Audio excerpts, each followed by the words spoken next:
Syederalun, dalam rangka memperingati HUT ke-77 Republik Indonesia, Pemkab Biren menggelar upacara penetapan waktu atau Taptu dan Pawai Obor di halaman Pendopo Bupati pada Selasa 16 Agustus 2022 malam. Pawai Obor diawali dengan upacara yang dipimpin oleh Kejari Biren Muhammad Farid Rumdana SHMH. Peserta kegiatan ini terdiri dari jajaran TNI Kodim 0111 Biren, Polres Biren, pegawai Pemkab, Satpol PP, Pramuka, BPBD Biren, serta berbagai kalangan masyarakat.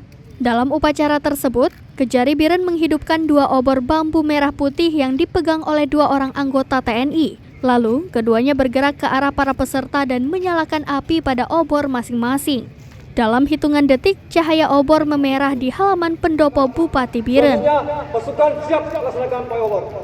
Dengan aba-aba dari komandan upacara, para peserta mulai membawa obor keluar dari pendopo untuk mengelilingi sejumlah ruas jalan di Biren dengan pengawalan anggota Satlantas.